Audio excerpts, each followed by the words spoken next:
So I, in this role that was just described, I wonder a lot, right? I wonder about the weather 10 years from now. I wonder about education. I wonder about illness. I wonder about whether or not my kids are prepared for the future, both outside and in. I wonder if I wore the right dress. I wonder if I talk too fast. That might be worry. I'm not sure if that's wonder. But I actually spend a lot of time formally thinking about these big shifts that are coming and helping prepare organizations and leaders of all types, not just understand it, but also understand what it expects of them and figure out if they've got the tools to navigate it. So that's what I'm going to take you guys through at the beginning here, sort of those three things, right? What is actually happening? What's it going to expect from each of us? And do we have the tools to be able to manage it moving forward? So we're going to have some slides that kind of flip through this as we go forward. There's about 9 shifts that we described that we feel as everyone should have at least a working knowledge of. We can have differences of opinions about how important those things are, but they are actually things that we need to somehow have some opinion on. So the first is a bipolar economy. We hear a lot about the fact that 20.9% currently in the United States control the wealth, 1% of the population controls 20.9% of the wealth. Now, what's even more startling is that since the recession, the Great Recession and the recovery that happened afterwards, that same 1% was able to accumulate 95% of what was recovered. 95. Now, we assume that, again, they lost a great portion of the wealth as well, but I don't think they lost all of it. So the fact that it keeps continuing to aggregate and get more and more polarized is an interesting phenomena. And it's not just in the US, it's also worldwide. Recently, Oxfam related a stat that 85 of the richest people in the world control the equivalent wealth of the 3.5 billion poorest people in the world. Now again, if you imagine that the poorest people in the world make $1 a day, we each would also have a significant amount of wealth, but not the same. I mean, again, that concentration and that polarization is kind of extraordinary, and it raises questions, right, about how did that happen, about if that's fair, and maybe should, or even could, it be redistributed in some other way. It also puts more pragmatically pressure on households, on businesses, on governments to kind of figure out now how to change their systems as a result of that. Whether or not it fixes or it doesn't fix itself, the fact is the world is different, right? We can't sell our products the same way. We can't necessarily think about the market as always having this really robust middle class.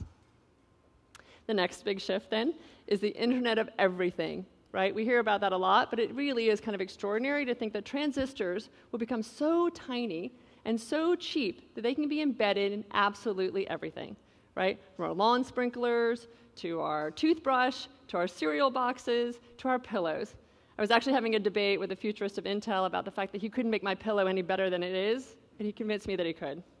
Right? So if you imagine at some point it will be able to download what it is I've been dreaming about at night and somehow do some processing in the morning and tell me exactly what it is I'm most worried about or most excited about, I suppose they can make my pillow better. But those are the kinds of things that are possible, right? These things will become smart computers, and they will be able to literally gather data, process data, and spit it back at us in some pretty extraordinary ways. It makes life almost 100% quantified, right? And 100% optimized. Imagine that, right? So I start to think again about, like, what does that mean for privacy? What does that mean for ethics? And most of all, it makes me wonder about what will happen with the concept of surprise in a world that is algorithmically predictive. Right, in which we aren't actually making active choices. These things will often be actually made for us. How will that feel to be a human in a world that looks like that? The next big shift that I spend a lot of time thinking about is this radical shift in technology. The Internet of Everything is only one part of it, right? We're now moving into the land of 3D printers, robotics, bioengineering, the whole space economy, wearable technology. I mean, over and over again, we're being confronted by whole new ways of showing up, which then creates this mandate for constant disruption and constant change. Now, again, I spent a lot of time working with corporations and big CEOs who at one point, just a few years ago, asked me when this was going to stop. Like, Craig, when does it stop? They've now come to grips with the fact that it's not going to stop, right? This is going to be a constant state of which we're a part. But I don't think they've actually grokked yet that this means that we actually have to show up differently and prepare for a space of constant disruption. So the next thing that they're thinking about, and we're all thinking about together, is this place of permanent ambiguity. Doug Rushkoff describes it as present shock, right? When we're in a space in which everything that we thought was true might be changing, might be upended, might somehow be shifting right underneath our feet. Things that we thought we could predict and count on are no longer necessarily true. We are in a place of constant learning and relearning. What does that mean, and how do we hold that, right? It's a society of constant uncertainty and a permanent state of flux, or what I will call infinite living, right? Sort of the endless now. I was having a conversation with a friend of mine via text one day, and I still like to say hi, text for a little while, and say goodbye. He was in a spot of like, just start the conversation, somehow end the conversation. I'm not really sure if we're still in it or not.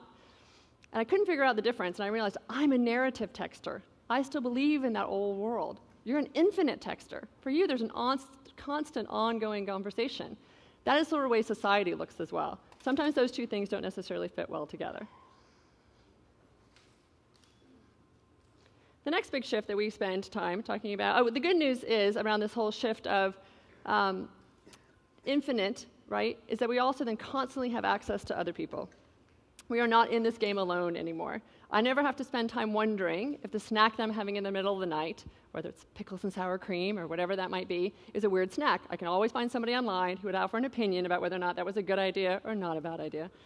But the same happens if I'm trying to figure out how to price my products. Whether I'm a seller or whether I'm a buyer, is that a fair deal or is it not a fair deal? Is my government taking good care of me? Are they keeping me safe? Interesting question. It's a constant conversation, and we're often invited to be a part of it. Again, we could go on and on. Any of these shifts, by the way, we could talk about for an hour each. The thing I think is fascinating about this one is that it creates a social net, right? There's a fabric of which connects us all and gives us increased confidence to take risks, to do things that are different, to somehow move forward in a completely different way. Which is great, because we're in a moment right now where we are constantly being barraged by breakdowns in systems. Again, whether it's education, whether it's healthcare, or whether it's this giant plastic ocean or wave that's a wave, plastic morass that's in the middle of the ocean, we need to somehow think through that, right, as a group. We can't just ignore that anymore. There's a documentary every week that will show us pictures. There's somebody online who's really passionate about that and calling it to our attention, and we're seeing the growing complexity of those problems. It also calls to question growth, right? Is growth necessarily the strategy that we need to continue to follow? What is enough is part of the question. Which leads to this next interesting thing, which we're observing more and more, right? Is new structures are being created to coordinate action and to be able to share resources. Some call it the relationship economy, some call it the human age. But either way, they're built on this principle that we are somehow going to be more and more engaged and responsible and coordinated with each other. One of the people who I spend a lot of time with is this guy named Jerry Mikulski in San Francisco. And he describes this question about trust. What would it look like if we redesigned all of our systems in trust? What would a school look like if we trusted kids with their own learning? What would work look like? What would patent law look like? What would corporations and their data sets look like, right? We're seeing more and more this call for data philanthropy. That's a term you guys have heard, but this idea of opening data and sharing it more. We're seeing more corporations decide that they need to invite customers and stakeholders into the process and co-create with them. We're also starting to see some of the largest corporations actually start to have conversations about how they can collaborate with each other on really audacious initiatives. Because as the problems get bigger or more complex, we realize we can't do this alone. Right? There's this wonderful opportunity to somehow do it together, and we're seeing completely radical new solutions. What's so fascinating about this one to me is that you see basically enthusiastic entrepreneurs suddenly become social architects, right? Airbnb, Uber, constantly changing things, but also co-living situations and this whole conversation about social flow in which we can measure that are all on the horizon. We are just at the tippy end of what we're about to see there. So that puts pressure then on current business models, right? We look at the things that currently exist and say, do they still hold up? Should we be looking at things from a different perspective? Certainly education has that scrutiny. Capitalism is certainly part of that conversation, right? Are the ways in which these systems set up still make sense in a place in which the power shifts away from institutions and corporations and more to empowered individuals? And not just individuals, but us as commons, the greater good, society, right? There will be different pressures that get put on these systems. And capitalism, again, is one where we sit there and say, is it okay to have, can we even still expect to grow our businesses with healthy margins when they have no contribution, when they have no mission of which they are a part? It's a question that many of the people, again, in my world, are wrestling through. Now, what's interesting about all this stuff when you think about them all together, right, is you start to see what the world can look like 2 years from now, or 5 years from now, or 10 years from now. And what you realize is that these things are not all separate. Now, again, I could have gone through a bunch of things that I didn't put on that list, right, when we start thinking about things that are shifting or changing.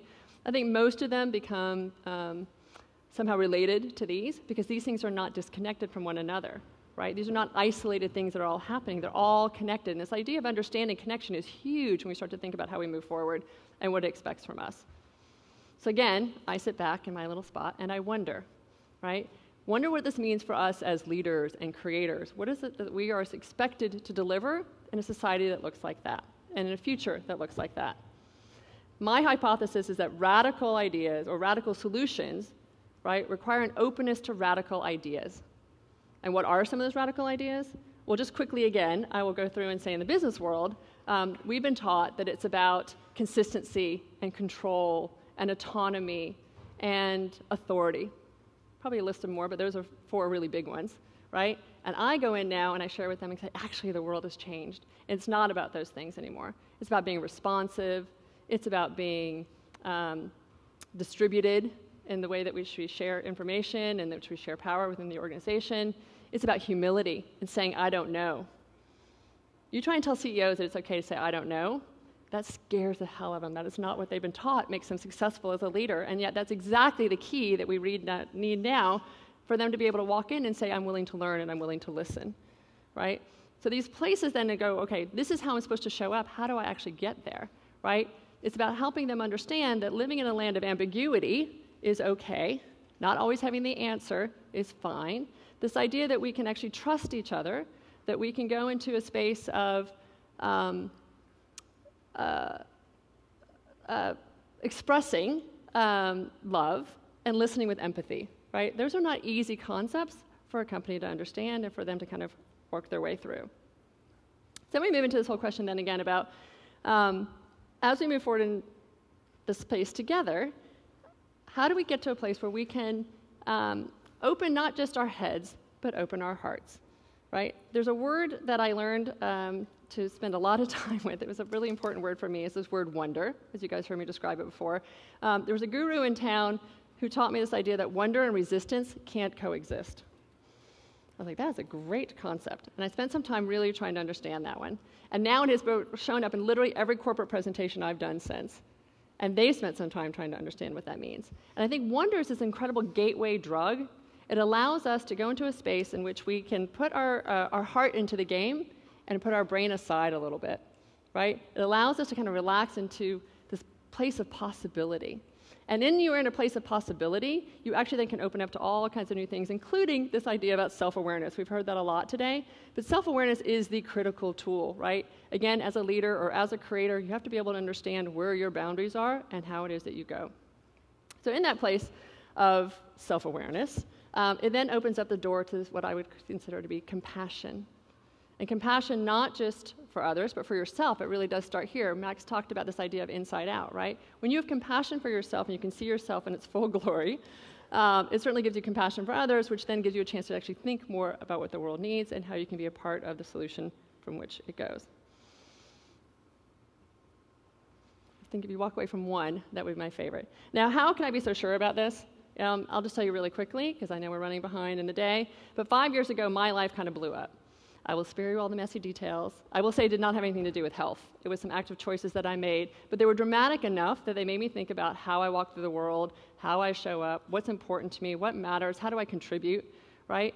And it's a very messy process. Anybody who's gone through that kind of sense of self-awareness, self-transformation, personal growth can tell you that there are some really not great moments that are associated with it.